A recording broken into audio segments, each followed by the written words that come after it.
I pledge allegiance to the flag of the United States of America and to the republic for which it stands, one nation, under God, indivisible, with liberty and justice for all.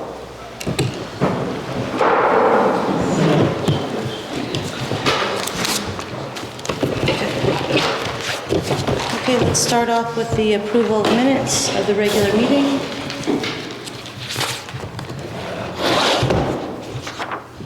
On September 5th, as presented. I make the motion, we approve. John made a motion to approve the minutes. Is there a second? Second. Dan seconded. All in favor, say aye. All opposed? Abstained. Curtis abstains. Motion passed.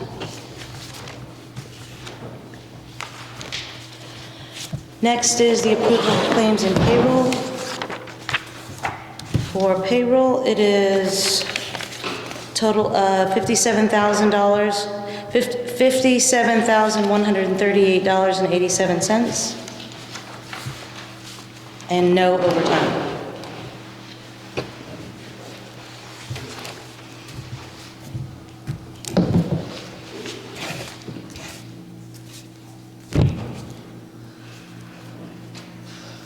I move that we approve payroll. Second. Sean seconded. All in favor? All opposed? Motion carried.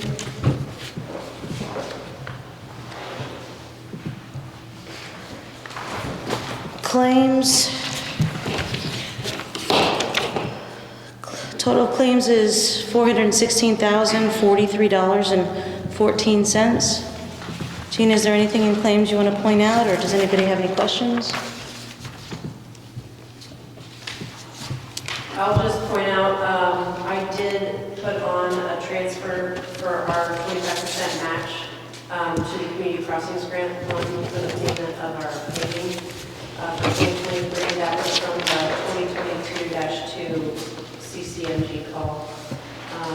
Also, there's an invoice for the property cleanup. I believe Tim emailed or certified mailed that invoice to the property owner.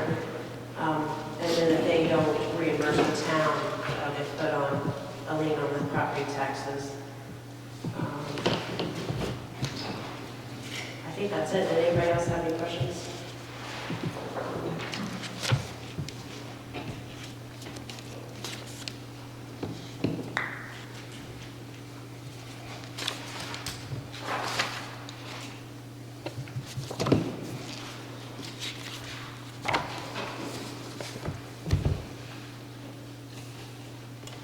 I make a motion, we approve claims.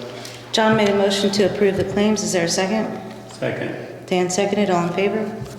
All opposed? Motion passed.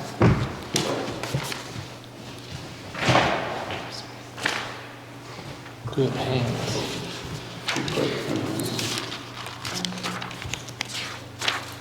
So before we move on to the agenda, I'll read a letter from Jessica Hansel. All, please accept this letter as my formal notice of resignation from the town of Brookville effective September 29th, 2023.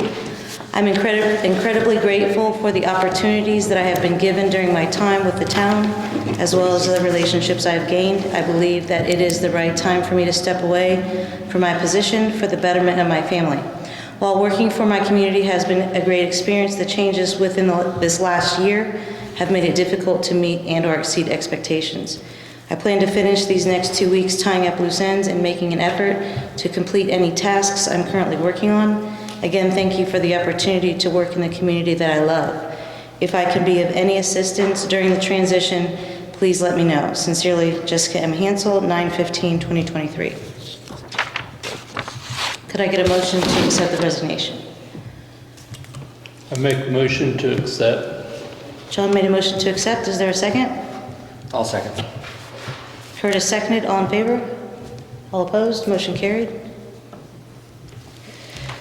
Okay, first on the list is the Eclipse Map.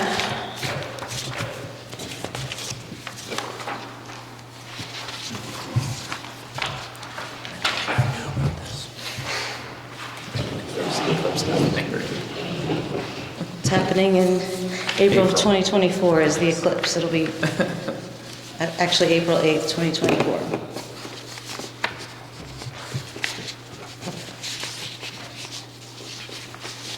Does anybody know anything about the Eclipse Map? John, do you have information? I was just contacted by Cheryl Kaiser. they didn't give me any more information. Okay. She explained to me in the email that they're wanting council to propose town property for viewing and parking. And then they'll put marks on the map for those locations. But they wanted your approval before doing so. Do we have any suggestions, or? The golf course is one, for sure. Town park, For viewing and parking, please. Town park for viewing and parking, Yeah. right? Terry, can you comment on what the schools have planned? I was in a meeting the other day and then went to school, and what I had taken away from the school was, I think they were looking not to have anything over at the school area. I think it was due to people coming in there dropping things or whatever. They just felt that the liability would be an issue. Now, I don't know if that would change a week from now or 2 weeks, but the meeting we had the other day was that they were just going to barricade that area off. And that's all I know with the school. That's going to put parking here at a premium. I mean, they're looking now for 50,000 people to be here on the day that's first at 100. We don't know. So do you know, do they just want to put they just want to put a star like on viewing areas? I mean, Yes. is there, Yes. Pretty much. do we want to decide this tonight, or do we want to think about this and come back in 2 weeks and let them know? We can think about it. Okay, Come back and let them know. okay. That's fine with me. When did you have a deadline date? Was it the 12th? Does that sound right? So that was turned over to Brian Noah, and then he got Cheryl and Michelle Russell, I think, are doing it. Okay. So they basically just want to have the viewing, the observation areas marked on the map, and then the map will go on tourism's website. We'll probably do some types of yard signs or something to mark the areas that are viewing areas and observation areas. If there's that many people come in, they're probably going to be parking all over the place. So, we thought if we had some proposed areas that maybe people would pay attention to or look at the map up front. Okay. Okay. Is the town interested in doing any, I'm not saying festival necessarily, but to have any events for? Main Street is working on a festival for that. There's plans for something to be done every day of the weekend, from Friday till Monday. That's the plan. But most of the people will come here Monday.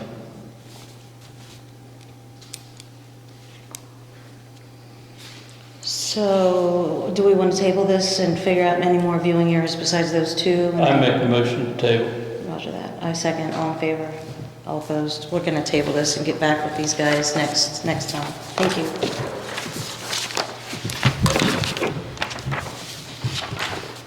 Next is the SCI Ready Grant. Are there any updates? Tim, did you answer all the questions? I think those were due today, the answers. I did answer all the questions, and I am making up a complete list with the answers to be put on the website by Wednesday. Okay. And then the proposals are due by the 25th. 29th. Any other updates to that? Okay. We're going to move on then to the 11th and 9th Street crosswalks. I've got approval from 2 of the 3 property owners. I'm still trying to catch Connie Gata, and that'll be the last one. So do we want to go ahead and vote on the plan proposed by Damon Brown, or do we want to wait for Connie Gata? I mean, it's been a while now. He sent this to us July 20th. I think we go ahead and vote on it and we get the other stuff done. Okay.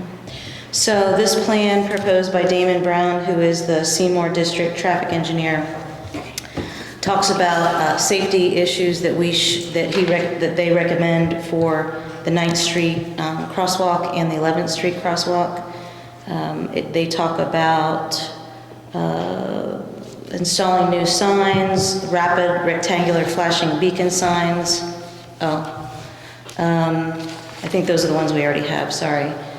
That they would maintain from now on. Then it talks about, we recommend 6 trees identified in the diagrams to be removed to improve visibility and safety of the pedestrian crossings.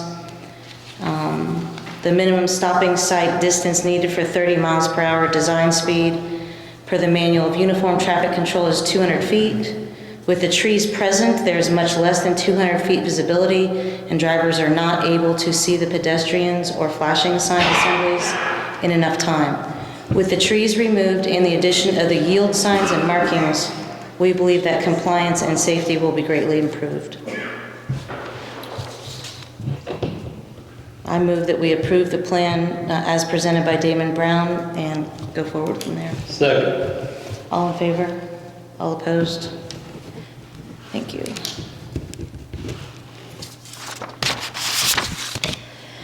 Next is the wastewater asset management plan.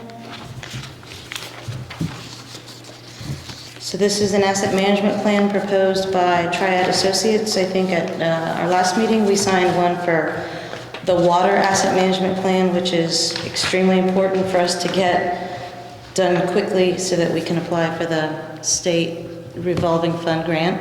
And this is its counterpart, wastewater system, for the wastewater system. So we have Alan here to answer any questions if anybody has any.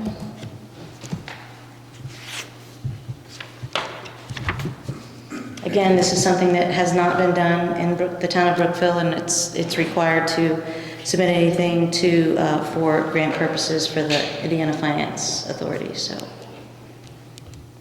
this will give us an assessment of all of the materials that we have in our wastewater system and when we should fix them, what kind of maintenance they need, stuff like that. It's going to be a highly valuable piece of information.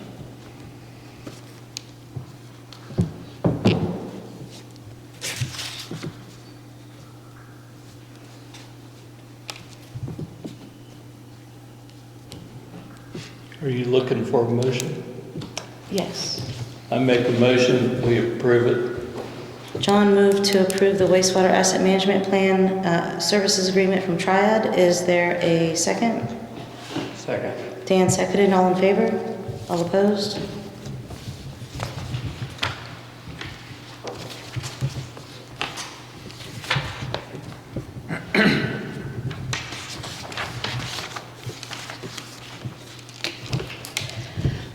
Thank you. Thank you. Next is the second reading of the ordinance 2023-11 establishing town manager position. So at our last meeting was the first reading of this ordinance, just establishing the position of the town manager. Then it would go into the Brookville Code, and the town manager is actually defined in Indiana Code 36552, and this just kind of goes through exactly what that we'd like the town manager to do. It's a few pages long. Employed by the town, execute a bond. The town manager would be prohibited from serving as a member of any body that hears disciplinary charges against the town marshal or a member of the town police department. That's according to Indiana law.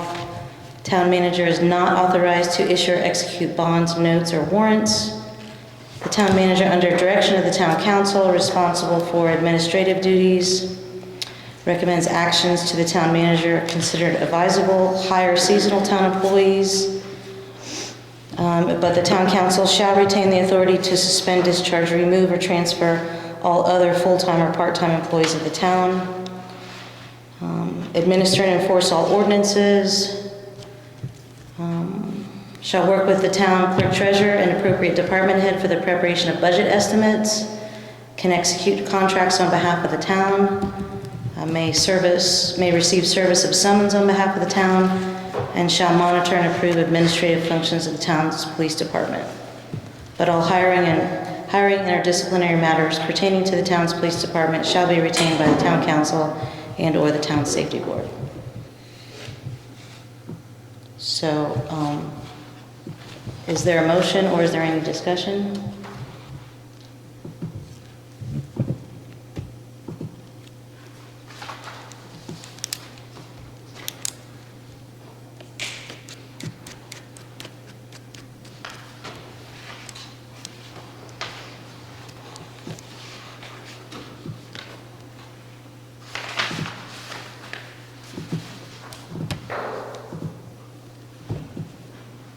So, no motion? Ordinance 2023-11 dies for lack of a motion.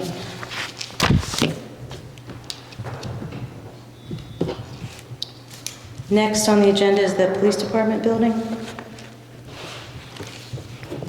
I want to revisit this. I was against the sale of the building. I believe it's an opportunity to bring disparate groups together within the town to work for a common goal. That's short term. Long term is we can develop viable businesses to fill up the empty storefronts in Main Street. I think this is a very good project that is only positive outcomes no matter what we do. And I'd like to, I don't know, Andy, do I rescind the vote for the sale of it? How do I do this? Well, I came into this after this process had already started. My understanding is all the farther the town got was having the buildings appraised. No, we made a motion to sell them. it. To ask, it was Lynn Flitterman to sell the building. Okay. Because there's a number of different process that you can go through in the Indiana Code to sell real property. We don't want to sell it. I think John's saying we don't. Right, so none of those, other than getting the appraisals, the process had actually not started. So do I need to do anything? Yeah, I mean, if there was a motion to sell the structures and that's not the desire of the town council anymore, then I think you could move that the sale no longer be explored and that the other options be looked into. That's my motion. John made a motion to explore not selling the police department and looking into other options for what to do with the building. Is there a second? Yes. Dan seconded. All in favor? All opposed? 3-1, motion passed.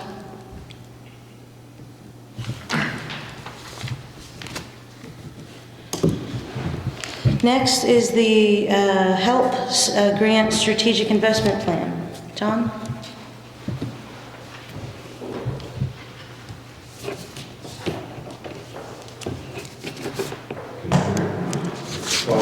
Can you hear me okay? All right. Well, I don't know if you remember, but Curtis probably does. 2021 seems like a long time ago. I think it was in October that we were both working. We were writing like crazy, and I was getting the signature on the commissioners on St. Mary's Road. And so we did the application for this. For those who don't know what it is, HELP stands for the Hoosier Enduring Legacy Program. And the idea floated in front of us was for the community to apply for this grant. And what the grant was if Brookville and Franklin County together took 30% of the ARPA money that we got, set it aside, then they would match it with $1 million. And we got it. It was and I'll say this, without you writing, we wouldn't have it. So, have to pat on the back for that. I'll put it on. So, anyway, we got it. And now we've gone through a long process. It seems like forever again, starting in January. A lot of public input that was required. And in fact, the Oprah folks wanted to make sure that all the things we came up with were based on public input. They wanted minimal interaction with elected officials because they didn't want anybody to pick a special project that said we're going to do that. So we went through and looked at various different areas public opinion. One was economic development, one was better e-connectivity, internet access, quality of place, we're making it a better place to live, whether it be parks or something like that. Healthcare falls into that as well. And the last one, for some reason my brain is not working right now, but essentially there were those four for but we had hundreds of pieces of input. And we had multiple public meetings. We had one in Laurel, we had four here in Brookville. We had one in Blooming Grove, on the east side. We had, information came from Metamora. So out of all of that, then we had to basically bring that together. And then we had four partners, university partners, to help us go through this. Each one had a piece of the pie. The quality of place folks, that was Ball State, health was IU, and then with the economic development, Ivy Tech, and catch-all that helps put it together was Purdue. So they actually went through looking at all these responses, and then worked with 4 different teams associated with these universities, all private citizens who volunteered. And going through that, then we would go through and have all these ideas, bring the best ones to the top. They were a little bit generalized, they were not necessarily specific. So if I were to point to one of these programs, one of these projects in this plan, I couldn't say they picked this one. But for instance, the first one that I'll talk about fits into economic development, and that is a business incubator. And so through all the discussions we had, that one actually came to the top as the best one. And it fit Brookville better than it fit the rest of Franklin County, simply because you have a main street that you know you have empty buildings in. You have a building that perhaps you can use. I think during the pandemic, we saw a little bit of the grant presented to people so they could help their businesses survive. This would be trying to create grants that would help them expand their business and do better business, whether online or whether brick and mortar, as we pointed out. But that's the first thing that came through economic development. Through the quality of place and health, making things better at the town park. And we'll talk about those 3 projects as well. Let me finish with the incubator first. There's 3 elements to that. And did each of you receive an email where you can read this? Okay, good. So I'm not talking, I haven't seen anything at all. But if you remember, 3 elements in this. One of which was to actually try to help new businesses to get started. The other was to help existing businesses expand or improve their business some way through grants. And the third was the building. If you could actually set one up where it was remodeled, and they call it white boxing, but all comes down to get it ready as a general purpose business itself, where you have multiple people coming in over time. John, you pointed out somebody comes in, sets up a business, they get a little help on around, they get to learn how the business goes. We also get people from the business community. That includes the small business administrator out of Lawrenceburg, Chamber of Commerce, any number of people that come in and give these people advice on what to do. After, say, a year or so, if the business is viable, then you can move it perhaps into one of the vacant storefronts. And I think that's one of the primary things that this thing accomplishes, is getting more businesses on Main Street, not just a business plopped anywhere. And if we can get businesses that are walkable, that'll even help Brookville even better. So any questions on that particular program, the project? Make sense? Okay. Regardless of what you're going to do with the building. Also, just to point out the cost estimates and the money estimates that are in there, they're just at their estimates right now. I have to tell you this, Okra, because these are community block development grants, there's a lot of federal money strings attached to this. And so any of these projects that require construction, we have to have a grant administrator actually go through this and manage this for us, so that we don't make mistakes and have problems. One of which is paying the grant administrator, so you have to find a way to do that. Then you have to bring somebody in to evaluate this building for us, since we're with that, and find out what it's going to cost to actually put it in a position where somebody can move in temporarily. And then the other piece of the program also have to be managed by the grant administrator. So there's a lot of oversight here, and the oversight is good. On one hand, I don't like it because I don't really like people telling me what to do, but in this particular case, I would, and county falls at this too. I like having a grant administrator because it makes sure I don't do something stupid. Because if you do, you have to give the money back, and that's not a good place to be. So when you look in there and you see some CDBG money, you see some ARPA money, things like that, those are estimates. Once we get somebody looking at the building, for instance, you'll have a better idea of what it's going to take to fix that building. And once you do that, then you Make sense? Okay. So the second project, and bear with me just a second.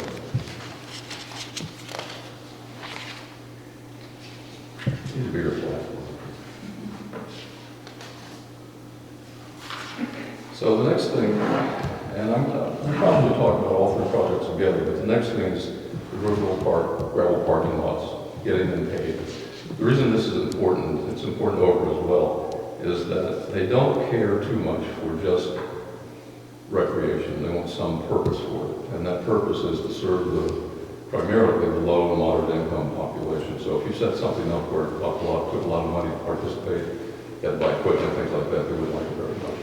But the big thing is trying to make sure that people are handicapped and actually get into your park, have a place to park. I don't know if any of you are been associated with anybody with a handicap, but for instance, I have to push my wife around every once in a while in a wheelchair.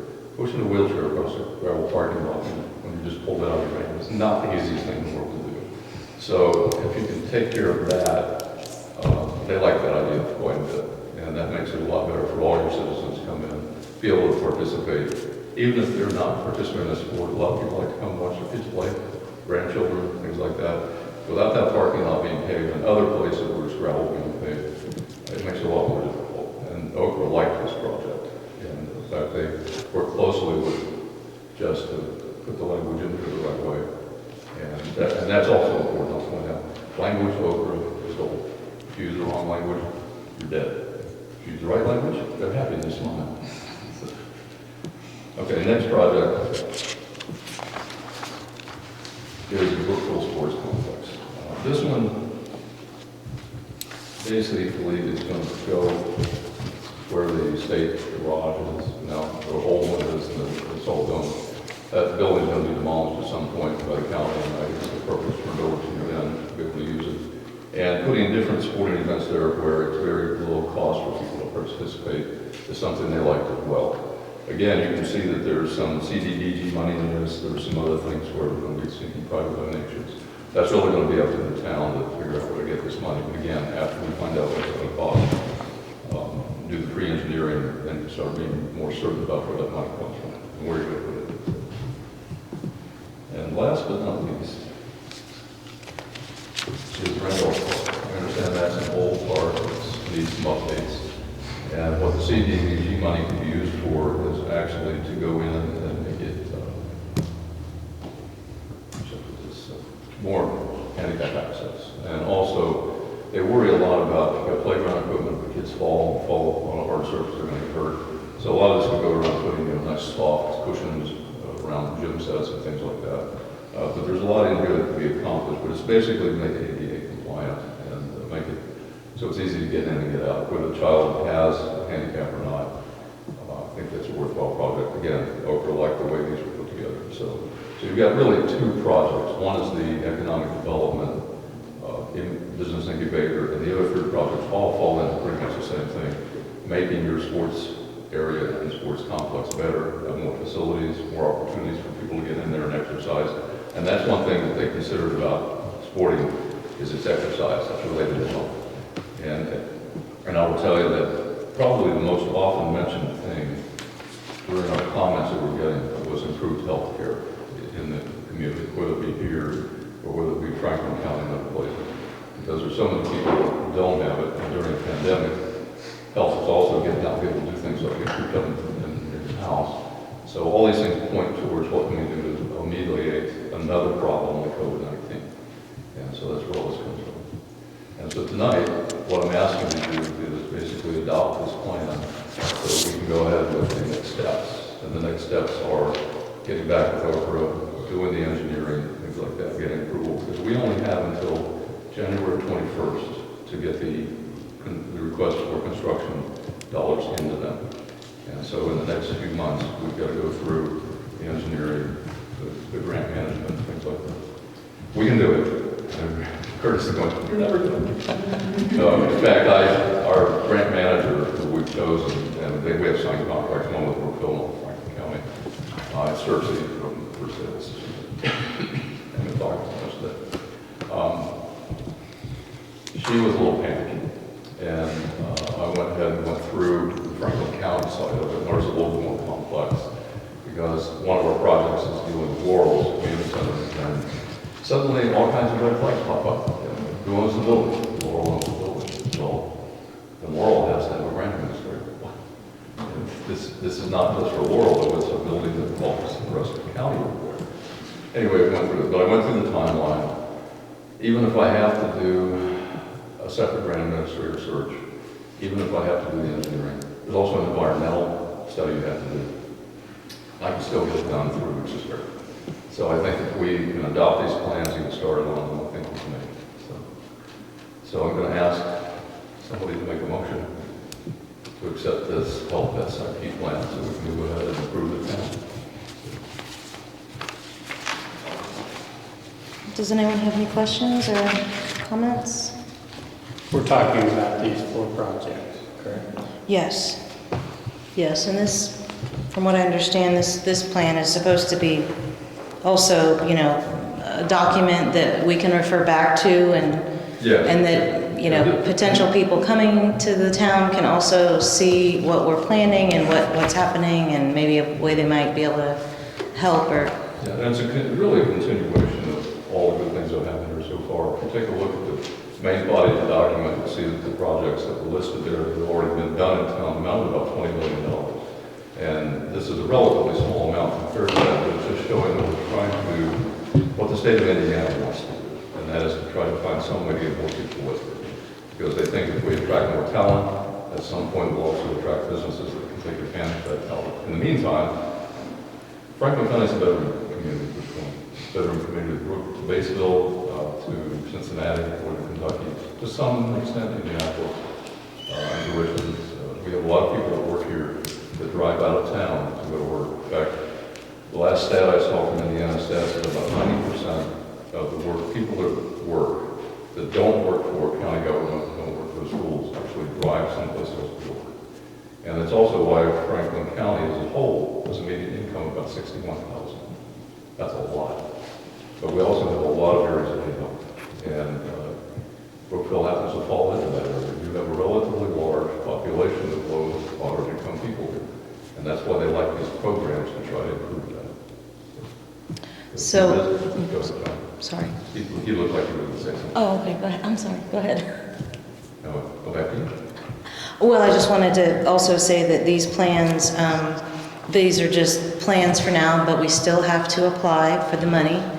And so there's an application process for each one of these, and that's what Mary McCarty should be helping us with, and that's what we have to apply. So the first one is the parking lot, and that's why we have to get that done by January to get that in, because we have to have everything committed by the end of the year. So if it's construction, it's early in January, it's later, you're going to do a program. Right. So, I'll make a motion to approve the SIP as presented. Curtis made a motion to approve the SIP. Is there a second? Second. John seconded. All in favor? All opposed? Motion carried. Thank you, folks. Do you want me Appreciate to, that. no signing anything? It's just in the minutes. We approved it. That's good. I think that's adequate. Again, I will check this over and make sure that one is to make a motion to adopt it. I've got to do the same thing tomorrow with the council Okay. and also with commissioners on Wednesday. Great. Thank you, John. Appreciate all the work. Next is Ordinance 2023-12, establishing a term for building permits. So this is what we talked about at the last meeting, about actually adding into our code that building permits are only valid for 1 year, since we also have that on our building permit application. We put that on there, but we didn't actually have it backed up in the code. So this just talks about paragraph 151-.02, building permits. All building permits issued by the town shall be valid for a period of 1 year from the date of issuance. The permit holder may petition the town council to extend the permit for an additional period of 1 year if good cause is shown by the permit holder and the town council approves said extension. Under no circumstances shall building permits be valid for any length of time greater than 2 total years. That's it.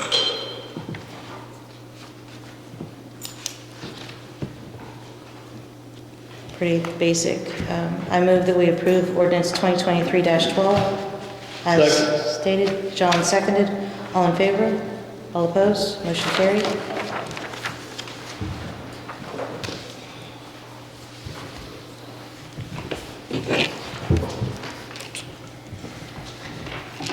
Next is the building permit number 994 for Bev Cole. This is on 1109 Main Street. She wants to add the addition of an 11 by 16 foot deck.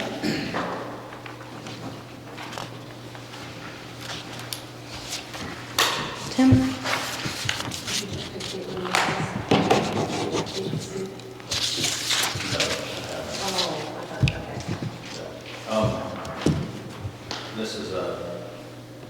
This is a different situation than most. There was a small deck in the back, and she put a small deck down, and they just didn't want to build a bigger deck. The house itself is only about a foot from the property line.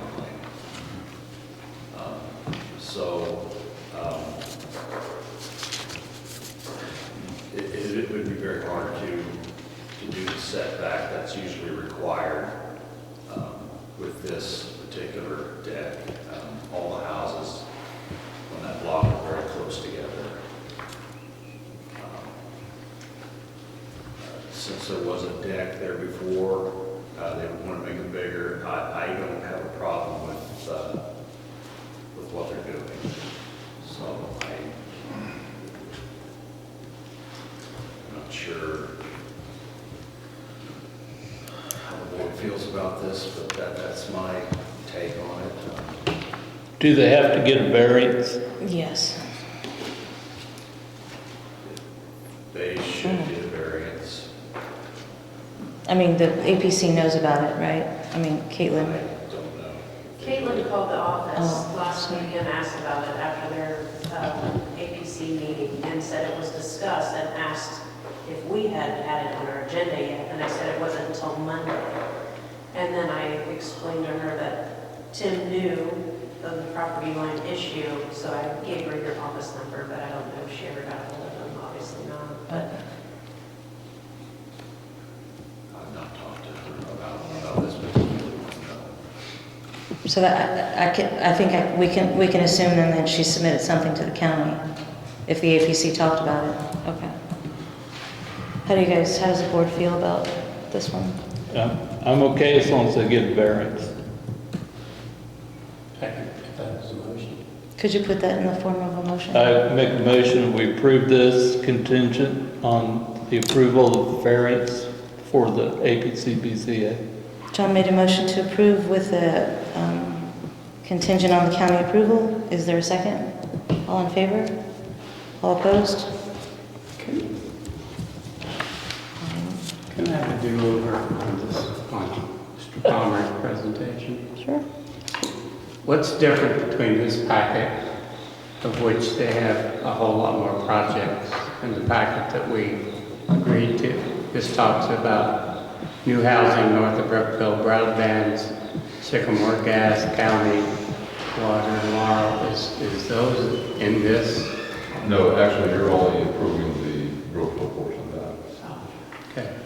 It's part of the plan, but on the Franklin County. Even though we apply together, we have to approve it separately. And So the county would be responsible for? The 4 projects that are under the county would be responsible for. So what you're asking? Okay, thank you. It's a combined plan between the county and the town because that's what we had to apply as a joint effort with Okra. And so our plan is a joint effort, and that's kind of why all our stuff is in there together. Okay. I apologize, but That's okay. I'm new at this. Just to be clear on that. I'm trying to catch up. Your contribution of ARPA money for the facility works, and 1/3 of the ARPA money is yours as well. And 2/3 goes to that, simply based on county put in $1 million, you put in $500,000. So, Thank you. you're welcome. Next is the New Mercies lease. So I think we talked about this. We usually give New Mercies a lease for the Waterworks building for $1 a year. And we added a paragraph, where is that? actually on the top of page 3, where it talks about the services they provide, we added paper pantry, because that was not in the original agreement. This Stern wanted it in the agreement. 6. That's the only change. Thank you.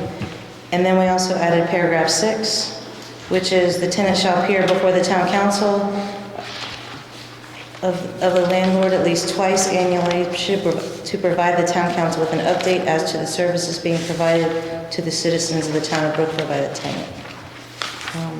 So that was added as of our conversation during our last meeting. Oh, firehouse. Okay. Are there any other discussion or questions about the New Mercy contract? They haven't signed it yet, so it's okay if we sign it first? Yeah. You're okay with it? Yeah, I looked it over and added in the language about them up here and just to give an update. Here's what we do and how many people we've helped and things like that. I make the motion, we approve it. John made a motion to approve the lease agreement with New Mercies. Is there a second? I'll second. Curtis seconded. All in favor? All opposed? Motion carried.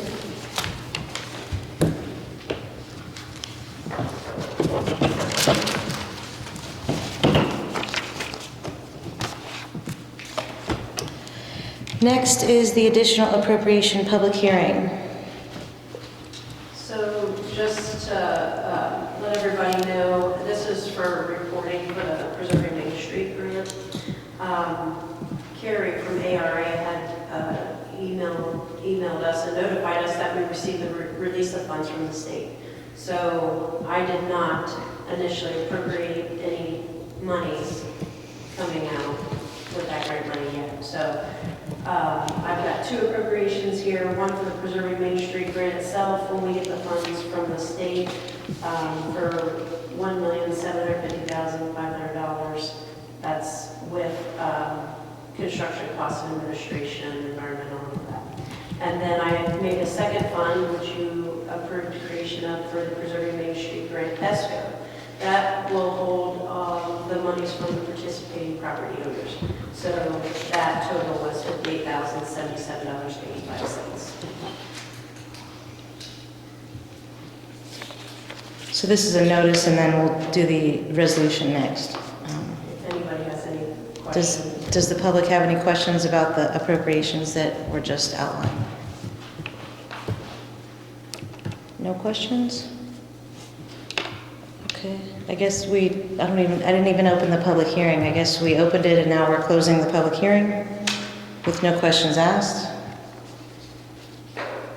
I make a motion, we approve the additional appropriation. Hold on, I haven't read the resolution yet. Sorry, additional, right? We open and close the meeting and then, okay, sorry. There's 2 Monday night football games. So next on the agenda is the resolution 2023-5 that then establishes the appropriations that Gina just read, totaling $1,808,577.85.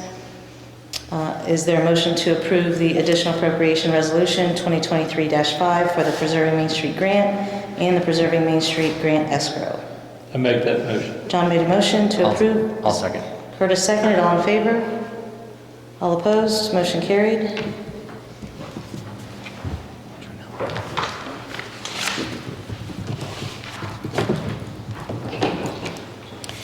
Next is the 2024 budget public hearing.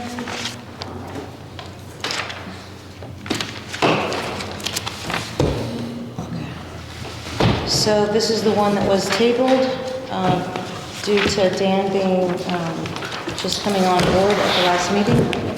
So there were a few questions, outstanding issues that we needed to address.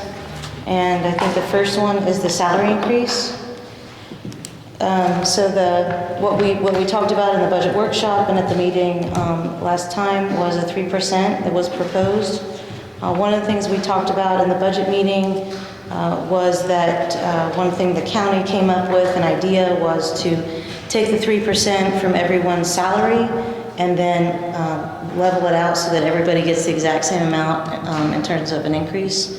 And what that does is the people that make more money would get less of an increase, and the people that make less money get more than they normally would get. And so the county just said that was a little bit more fair. And so we talked about that at our workshop. It seemed to be something that was approved, but we haven't talked about it with this group. So I guess that's the first question. I'm for the latter, making it not 3%, but a cash to each. But the level, it's Yeah, a flat, yeah. sorry, it's a flat raise. It's a 3% flat raise is Okay. how All we right. could refer to that. Dan, Curtis, how do you guys feel about a 3% flat raise? Flat raise. Okay with it? Okay. All right, do we want to move to approve that? I make that motion. John moved to approve a 3% flat raise for the 23 full-time employees that we have. Dan seconded. All in favor? All opposed? Motion carried.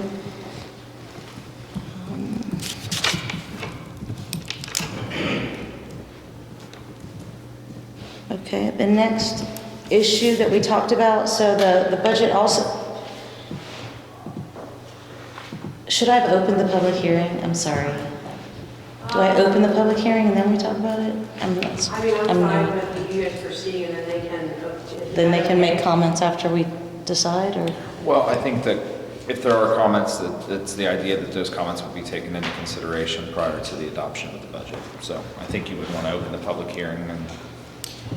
Okay, I hereby. We don't actually adopt it until the next meeting, so is it okay to proceed with what they want to decide on and then open it up, or you do vice versa, in case they... So you're deciding on things that will be in the final budget that's to be adopted at a later time? Okay, I get what you're saying. So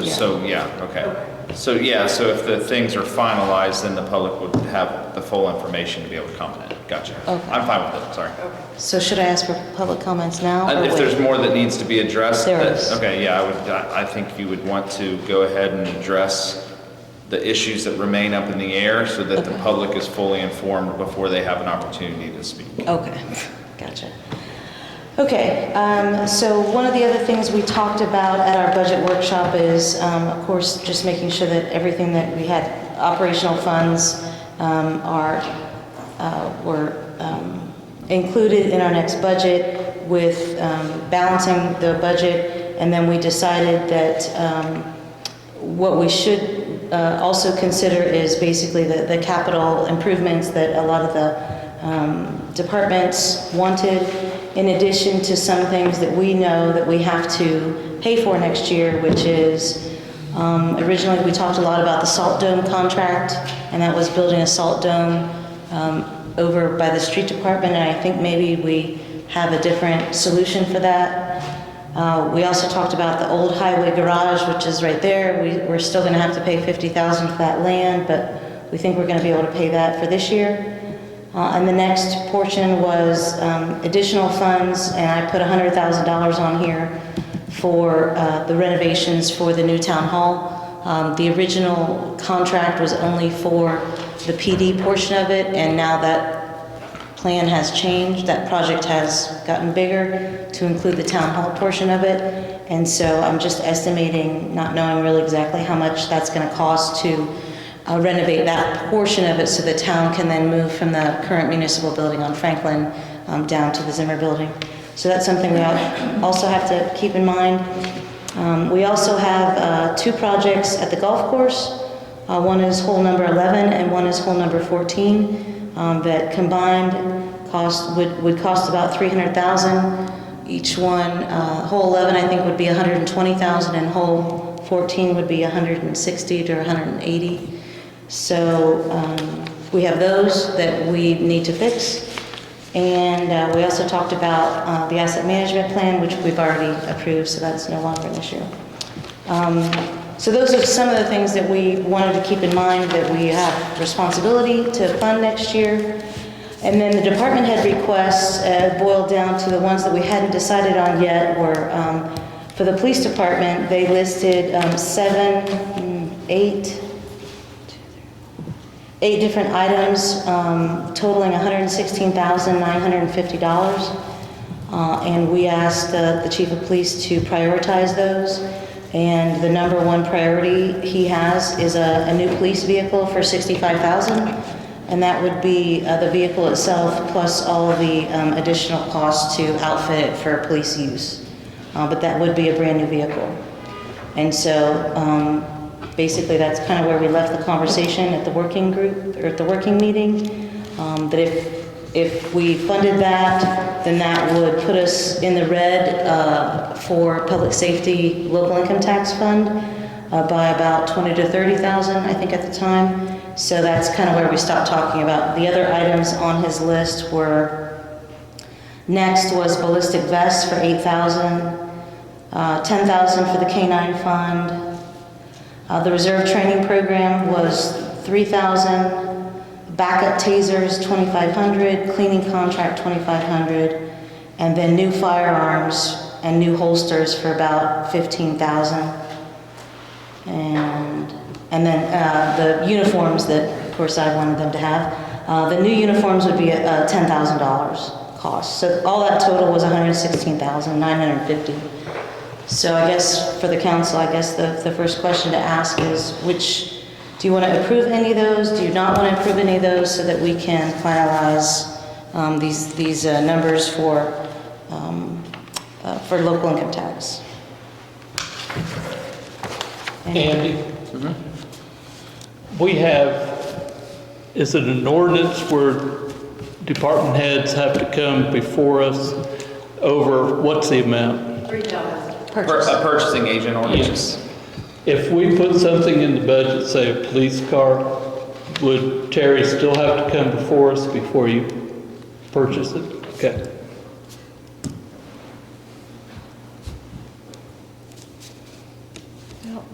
The council's the ultimate purchasing agent, and then you designate deputy purchasing agents, and then you can put their parameters in place, which it sounds like the town is.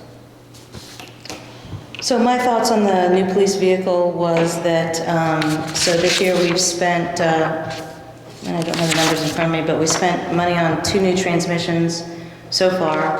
And last year, the town bought 3 additional cars for the police. And I just think that this year is not the right year for a brand new police car.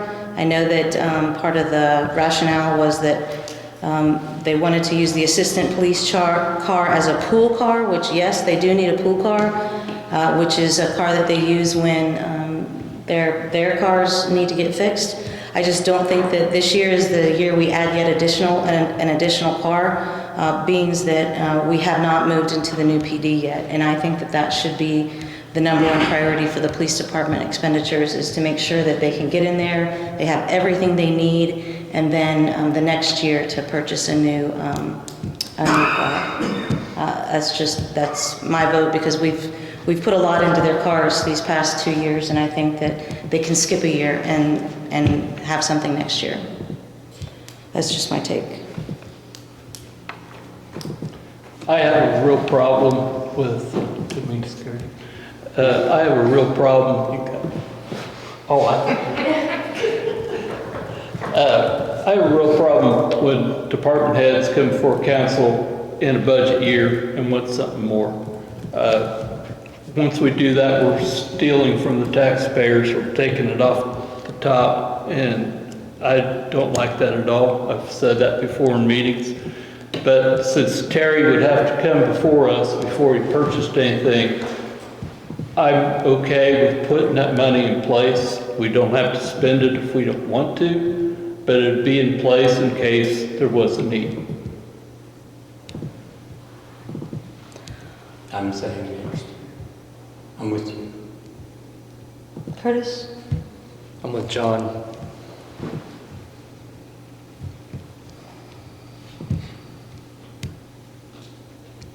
John and Curtis, both of you, I don't want to put this on Gina. I would rather the 4 of us come up with something that we can compromise on.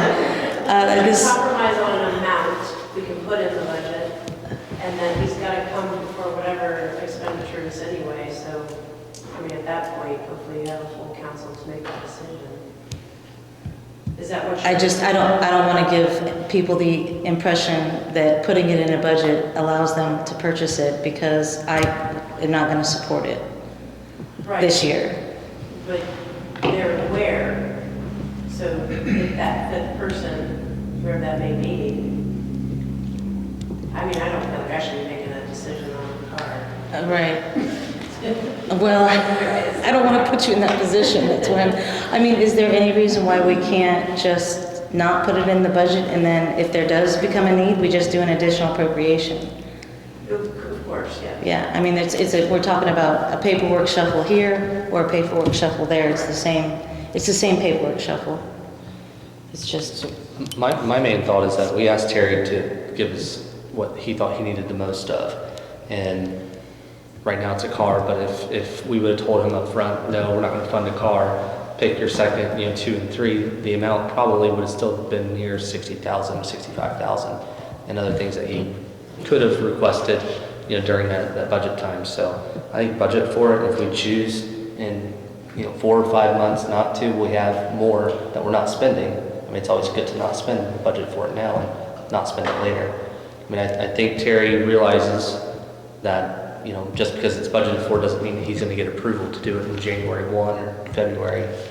is there a way that we can change it from saying police vehicle to saying something a little bit more generic? Like, if we budget for 65,000 for, could we then say this is for the Zimmer building stuff, whatever, if he needs something for that, could we do that instead? Absolutely. And just say, like, how would you, I mean, I have no idea what we might need to spend that money on.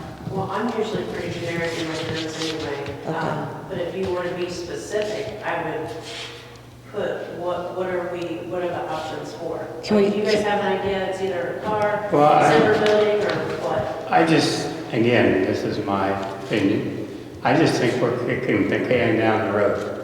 I think in January, if we need a car, we need a car. If we don't, I mean, it doesn't matter if it's today or 4 months from now. I truly believe the answer is going to be we don't need a car. And I'm not voting for anybody other than myself. But I guess I don't understand. Nor do I, Dan, but I'm just trying to come up with a compromise between all four of us. Can we put 65,000 and just put it capital assets? Yeah. And that way it can be used for a car, but we can also use it for the Zimmer building, and then it's appropriated, and then it kind of serves both purposes? Would that be all right? I'm okay with that. Curtis? Yep. It's fine. I mean, I would just put it as supply. Just supplies? Okay. Whatever, something general, I think Or that, I can even put supplies -TBD, that way you guys know to be determined by council. okay. That way it's appropriated, and if we need to spend it, we don't have to do an additional appropriation. Correct. Okay, then that's, Can I speak or not? Am I allowed to speak?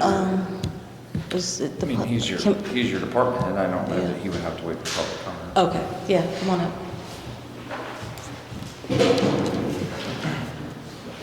There might be some confusion, I don't know. So, when we started the program with the cars, I have taken, I think it was roughly 60 or 58, $54,000, and I had located some used cars that were a border patrol. I have found those with small amounts of miles on them, ranging from 15 to 30,000 miles. They were 2013 vehicles. When you buy these types of vehicles, you hope for the best, but we have replaced a transmission and the Chicago car that Mike drives, we've replaced it, put a used transmission into that vehicle when we purchased that.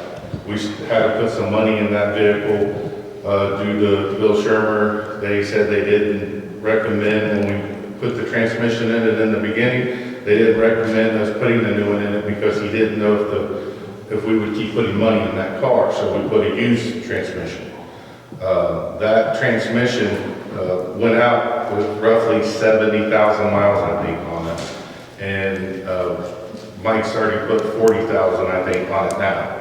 I don't know the life expectancy of that car with a used transmission in it, so it could go out whenever. But one of the biggest problems I've had this year is when we have oil changes, cars go down, brakes, tires, and we have to fix those vehicles. The officer who brings that car in, they have no way of getting home. So departments have a pool car. So when that vehicle gets dropped off at the mechanic shop, they take that car, and that's the car they're driving until they get their car back.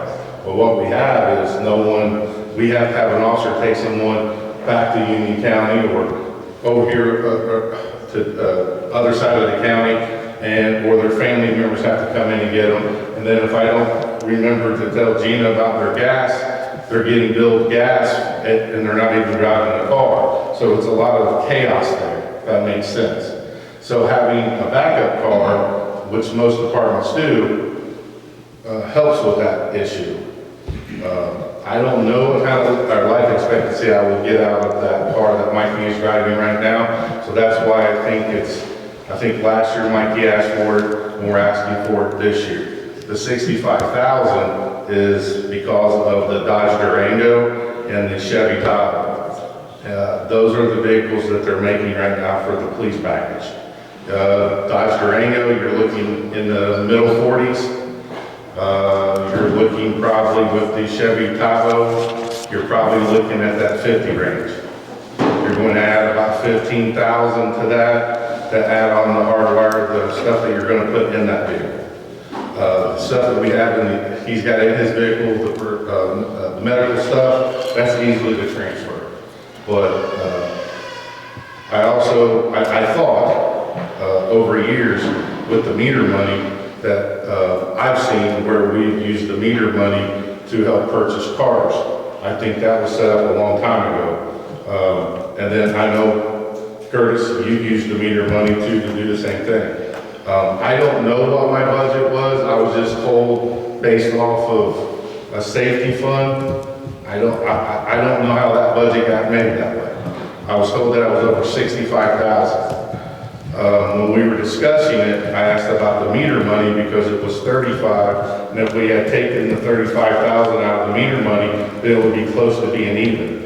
So I was wanting to use the meter money towards that, and then ask for additional 35 or 30, then that would get to 65.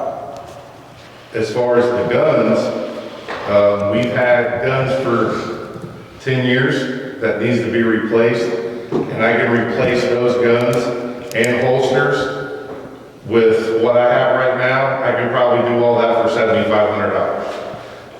If I use my line items this year that I didn't use yet, I can purchase 4 of those handguns this year with my line item next year of $2,000. I can use that with $3,500, 35 additional $4,000, and I can purchase the holsters and the guns. Holsters don't cost $10,000. That's way more than like 3 times the gun. But I can get all that taken care of. I would say roughly, if we use the meter money, that's 35 out of the meter money, then adding that additional money, you're just adding 35 plus the other 7,500. That's what I'm asking for. The line items stay the same. So that's my guns in the car is what I'm requesting. So I move to put 65,000 under the supplies for the budget. Is there a second? Second. All in favor? All opposed? Motion passed.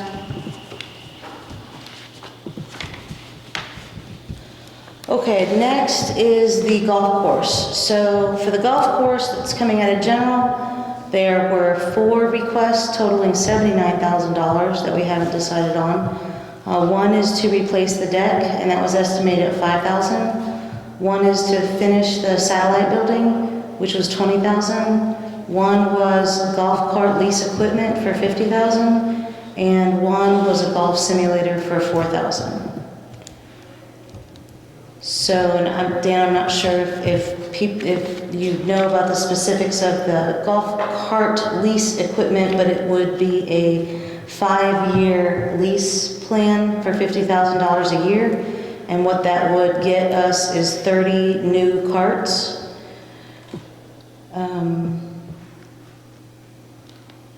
And that's all I think I need to say about that. I think the simulator estimate was a ballpark. We don't have a quote yet. And I think that was the only other thing that I wanted to make sure that you knew. My personal feelings about the golf cart lease is an absolutely awesome idea to lease them. I just don't think that this year is the right year, only because we still have 2 major projects at the golf course to fix, and this is only the end of our 2nd year, so this would be our 3rd year with the course, and I'd really like to at least get some more revenue under our belt before we start investing $250,000 in a golf cart lease, is my personal opinion. I'd like to fix hole 11 and hole 14 first. I agree with you on the golf carts. But I am supportive of the deck and the satellite building to put in the budget. I'm just not sure about the golf simulator at this point because we really don't have any real estimates. I think that they need to mature that project a little farther, and then we can kind of address that maybe at a later date when we have something more concrete. That's just my opinion.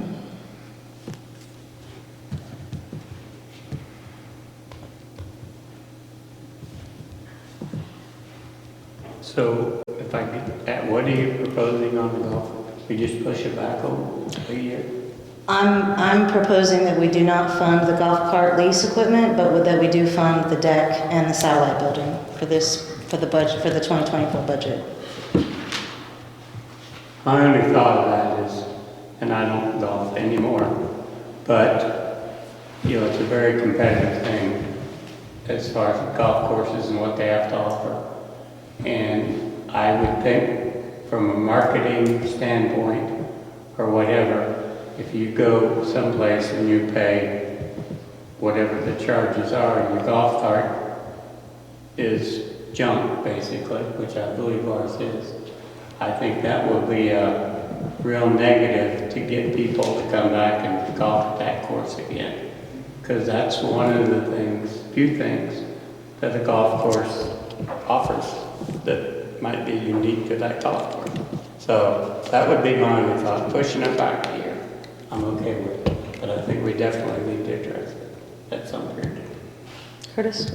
I think you could take off the satellite facility too. I don't see a drastic need. They've operated with that satellite building for, well, since the fire, and it's worked, and I think that's one thing that you can push down. You know, fix the 2 holes and then come up with a plan for the golf carts before making another repair on a building. That would be nice, but it's not necessary, in my opinion. Well, their push was to finish it to host parties. So, I mean, that, you know, and it kind of looks like it's, you know, an afterthought. If we finished it, maybe more people might use it for parties. And it was, you know, a smaller amount. That's why I was just like, you know, that sounds like, that would be some additional revenue we're anticipating that they could get, that I think we do have, you know, it seems reasonable, $20,000 to fix it. So that's why I was just supportive of it. But I get what you're saying. I mean,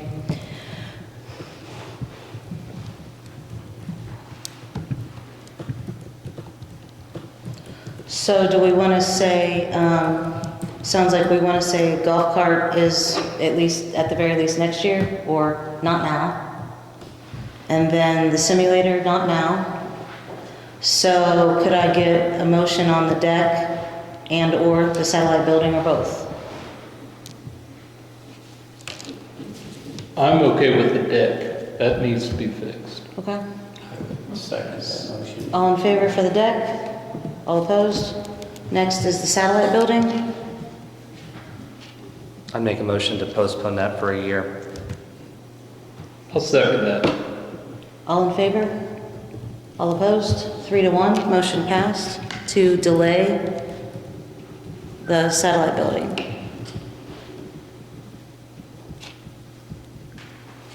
Okay, I think we're done there. The next one is the street department. They asked for a leaf a leaf picker upper, leaf pickup machine, I'm sorry, I don't know what it's called. Not a street sweeper, a leaf pickup machine, and, but after the budget workshop, Rocky said, we can delay that for a year, so we're just gonna delay that. And then the next thing was the garage lift, and that would be coming out of MVH, and that is $20,300 that he's estimating, and that would be something that that the street department needs to continue to do maintenance as safely and, as John said, as safely as possible. I think that's a legit request. And then the last but not least is a salt barn, but I think that we've decided, Gina, that we're just gonna go ahead and hold off on salt dome questions or dollar amounts until I think we have a smaller solution for that, maybe just using foam, but I think we're still looking into that. So I think the only thing we should really talk about is the garage lift for $20,300, if anybody wants to talk. I think we need to do it just for a safety standpoint. Great. I would think that would be, if we do that, I think we owe that to the employees to make it as safe as possible. Okay. I agree. Yep. So can you put that in a motion, Dan? I make a motion that we agree on the $20,300 for the garage lift. I'll second. Is there a second? I'll second. Curtis seconded. All in favor? All opposed? Motion passed for the garage lift. Okay, I think that's all is that all the questions, Gina, for, just a couple things that I put on here for things to consider, just so the public kind of knows and understands. So we have a fund called CUME-CAP Development, and that revenue every year is about $50,000.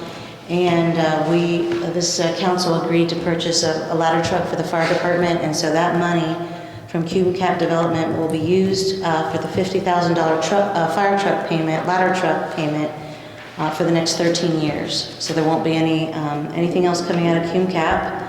And also a reminder that our pool loan does take $130,000 out of our general account every year for the next 18 years.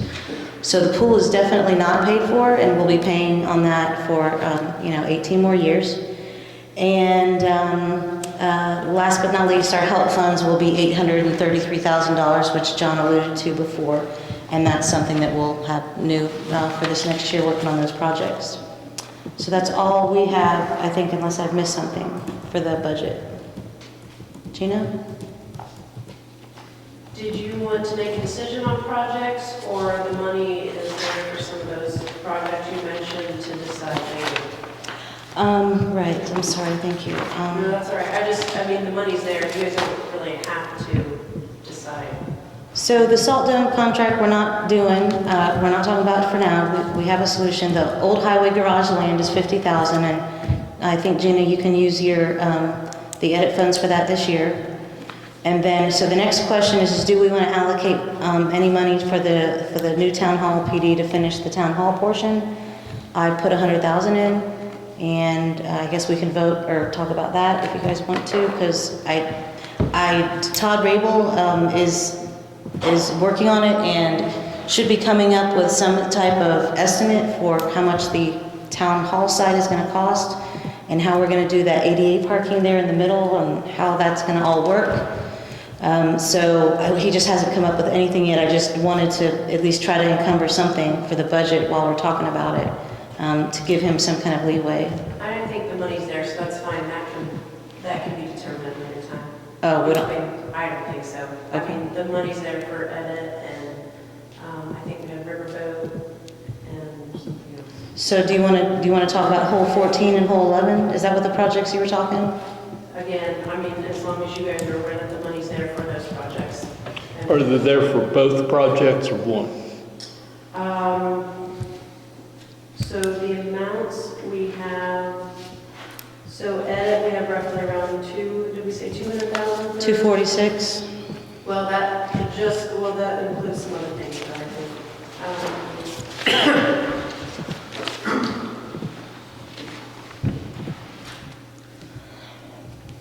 I thought we had appropriated 200,000 for. Yes, improvements. Yeah. Yes. And then 50,000 out of Riverboat, and then the 40 out of Rainy Day. So roughly about 290 so far. We'd be cutting it close if we did both. Should we look at, I don't know which one's the most important, I guess both, but should we maybe split them, one this year, one next year? It sounds reasonable. I mean, I think the team. I think 11 is the one people might get hurt on. I think that's the general consensus. Yep. Yeah, and so at this point, what we're waiting for on hole 11 is an engineer proposal to come back. It was supposed to be back before today, but it's not, so we'll have to wait until at the next meeting I'll have that. So would that be too late to allocate something, or? I mean, it's already, I mean, I could leave it You could, in my formula, and I could just leave that amount there for it from edit or from general? from edit. From I edit. don't have anything in general for that, no, do it. No, No, I thought that's I'm what. talking about edit. You're just talking about edit, okay, all right. If Then you it's wanted to do an additional on a general later, we could do that too, if you wanted to use some of the. okay. So we'll just say, we'll use edit then, once that engineer proposal comes back next week. Okay. And that, I think we're done with Are we projects? splitting them into 2 years or? We can, I think we can talk about that next week though too, once we get the final numbers. Any public comments, because this is the public hearing part about the budget that we have decided so far on all our different projects.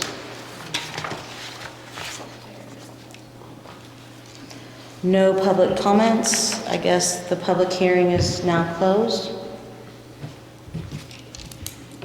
And that's it, right? Gina, you have everything you need for the adoption next time? Yes. Okay. Moving on now to the Preserving Main Street Construction Grant Award. There is just one signature. One, okay, wonderful. So, fortunately, our grant administrator and our engineers weren't able to come tonight, so I have a summary that I came up with. So, in terms of the Preserving Main Street grant, we held a competitive bid.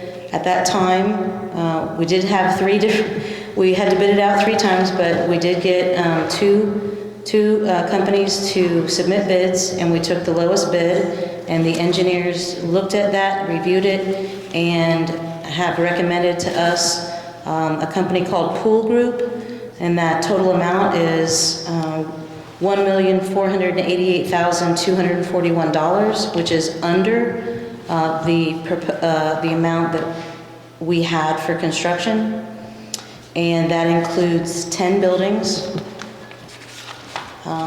At the time, it included 10 buildings, and so this contract will, if we execute this contract, then it'll be allocated for those 10 buildings, but then we will have to amend this contract because there are 3 buildings that are owned by Ed Kinnett that will not remain in the project. So we'll have to pull those 3 buildings out and those amounts out.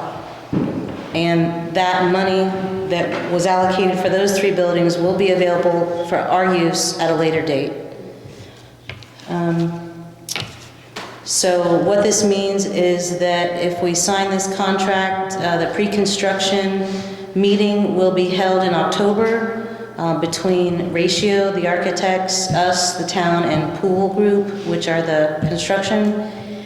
And then after that meeting, the following week, then the construction group Pool will meet with each owner individually about what's going to happen to their building.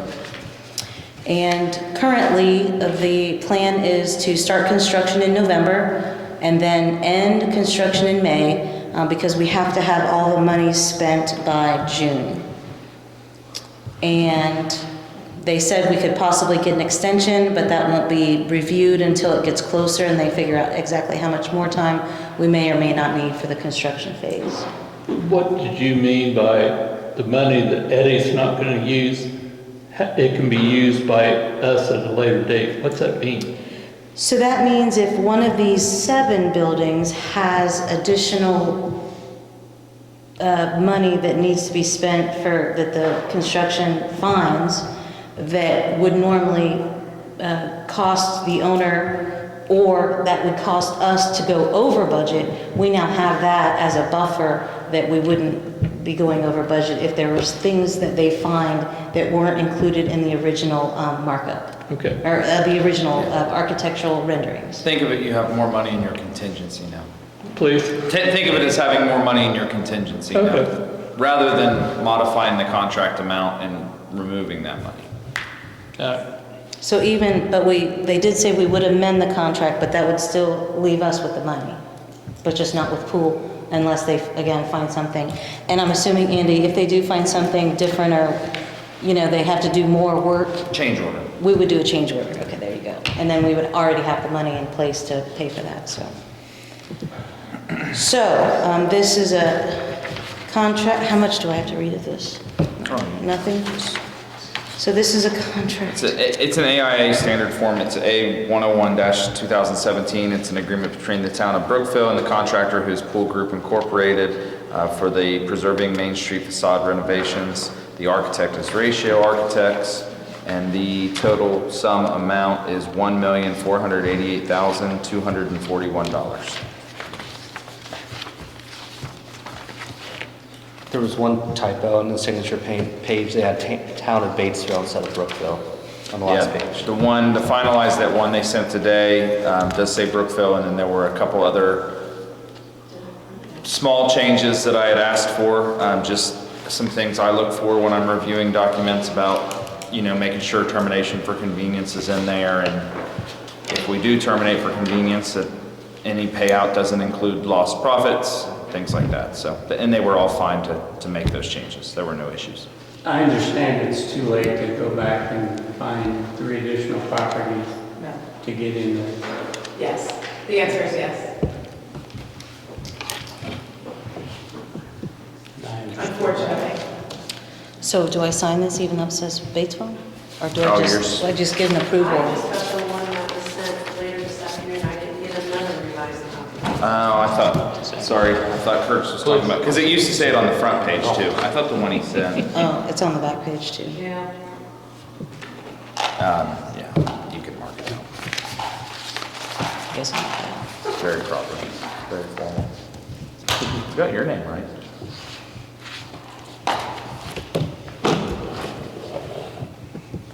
So, I just marked this, it says Brookville. Any other questions or discussion? Otherwise, I'll take a motion or move to... Make a motion to approve. Curtis made a motion to approve the contract with Pool Group. Second. John seconded. All in favor? All opposed? Motion passed.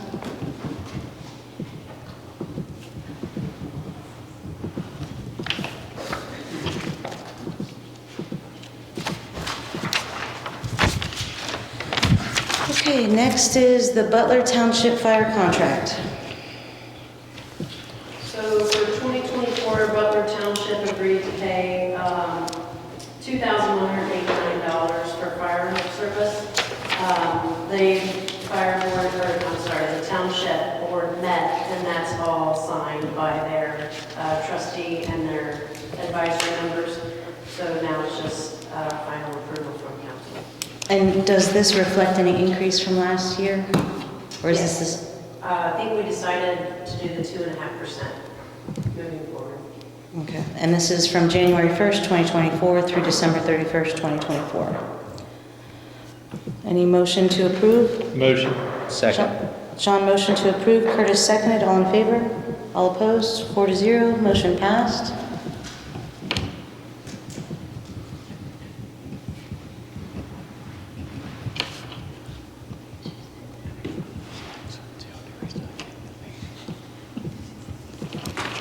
And then, you want me to sign both of these copies? Is that what this is? I'll mail that on original.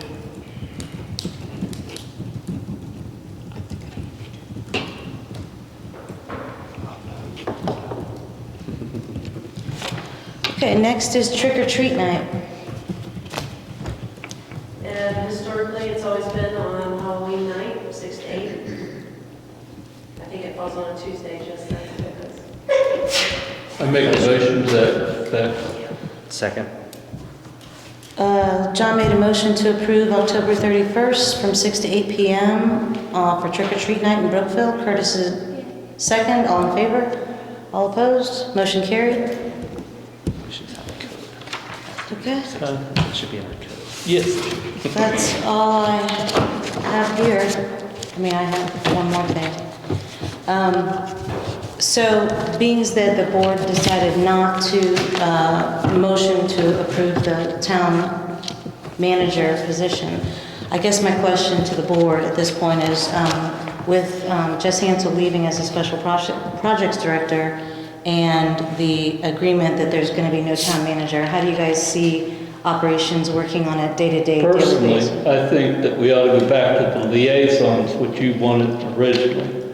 And I think that department heads do run the departments. If they have a problem that goes beyond what they're comfortable with, they contact the liaison. The liaison either handles it or brings it to the full council to handle. If an employee has a problem with his supervisor, that employee would know that he goes to the liaison with that department, and then we would handle it in that manner.